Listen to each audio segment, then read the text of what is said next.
Bismillahirrahmanirrahim. Laqad kana lakum fi Rasulillahi uswatun hasanah liman kana yarjullaha wal yawmal akhirah wa dzakarallaha katsiran.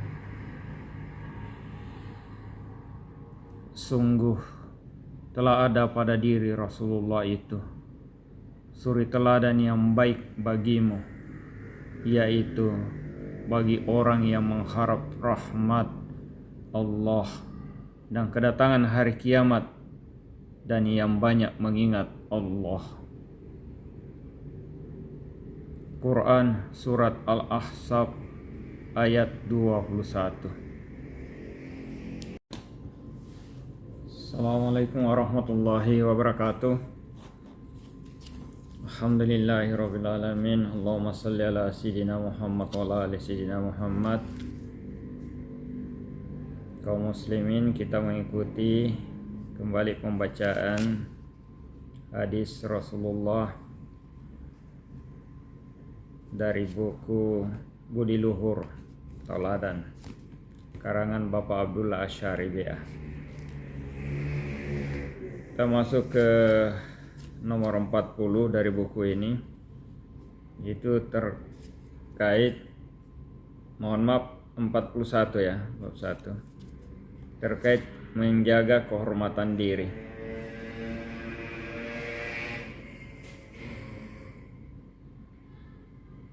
Utlubul ihwaijah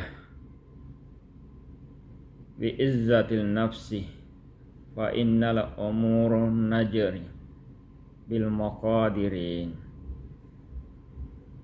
Tuntutlah keperluan-keperluan hidup dengan menjaga kehormatan dirimu, karena segala sesuatu itu berjalan dengan takdir Tuhan.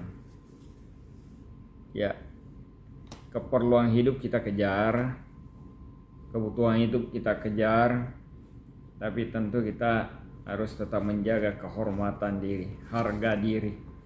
Jangan sampai menjual harga diri, apalagi menjual akidah kita hanya karena kebutuhan sesaat, yang kebutuhan barang-barang kecil, makanan, sembako, sehingga akidah kita harus tergadaikan. Kemudian yang ke-42 yaitu terkait minta izin masuk rumah. Isasta'zana ahadukum salasan falam yu'zan lahu faliyarji.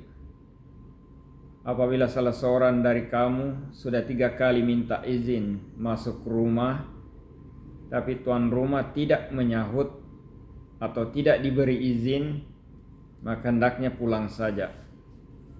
Ya, kita ke rumah teman, sahabat, walaupun itu sahabat, ketika kita salam 3 kali minta izin tapi tidak diberikan izin, ya kita pulang saja. Ini hadis yang diriwayatkan Imam Bukhari dan Muslim. Ya, ini penting ya. Ini untuk menjaga, apalagi kalau yang tinggal di rumah itu hanya istrinya, anak-anaknya yang perempuan, sedangkan kita laki-laki itu lebih tidak bisa lagi masuk dalam rumah. Kemudian hadis yang ke-43 di buku ini, duduk di antara 2 orang. La tajalis wa baina rajulaini illa biidnihima. La tajalisu baina rajulaini illa biidnihima.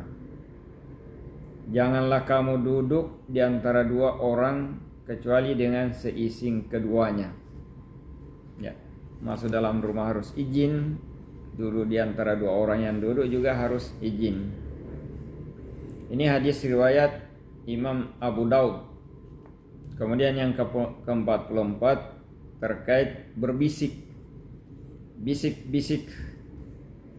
Idza kuntum salasatan wala yatanajasnani dunal akhari hatta tahtalitu bin nasi min ajali anna dzalika yu'zinuhu.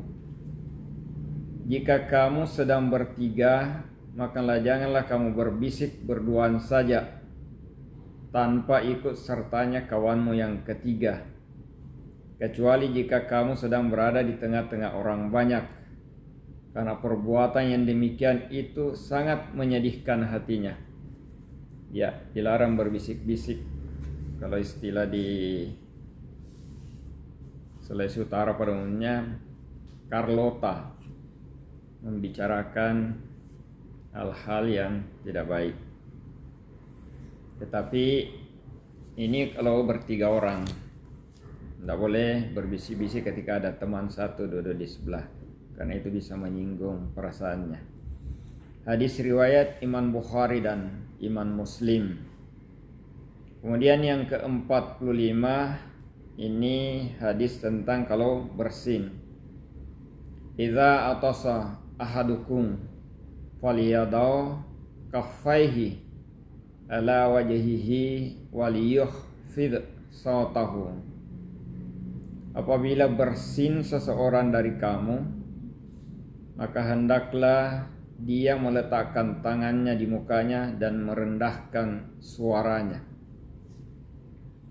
Ini hadis riwayat Iman Ibnu Najjar. Jadi perintahnya adalah apabila bersin seseorang dari kamu, maka hendaklah dia meletakkan tangannya di muka, dimaksud ini, dan merendahkan suaranya.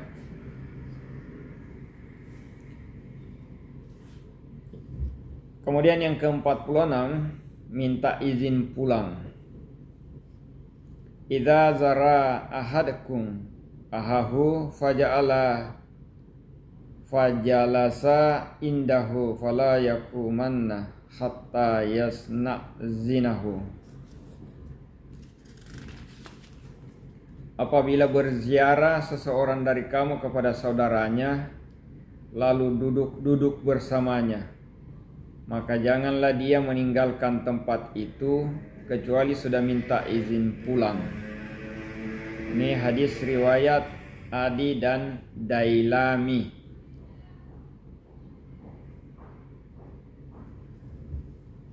Kemudian yang ke-47, hak seorang Islam terhadap sesama orang Islam.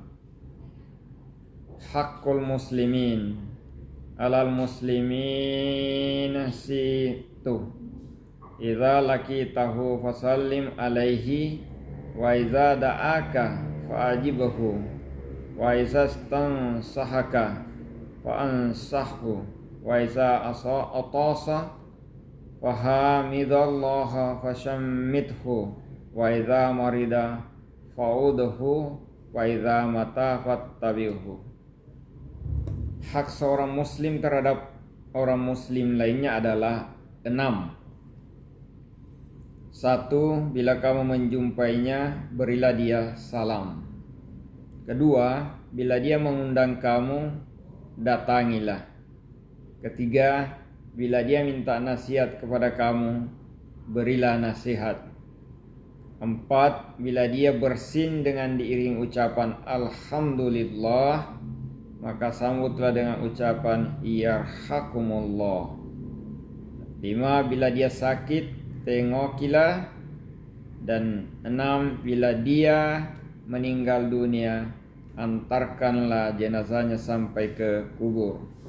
Hadis riwayat Muslim. Kemudian hadis yang ke-48 terkait kewajiban memberi nafkah keluarga. Kafa bil mar'i isman an yudayyi'a man yakutu. Cukup besar dosa seseorang bila dia tidak memperdulikan nafkah orang-orang yang menjadi tanggung jawabnya. Rumah tangga khususnya, dan ibu rumah tangga. Cukup besar seseorang bila dia tidak memperdulikan nafkah orang-orang yang menjadi tanggung jawabnya, termasuk orang tua kita yang sakit, mungkin saudara-saudara kita yang kekurangan. Yang penting tidak manja. Mungkin ada juga keluarga saudara yang manja.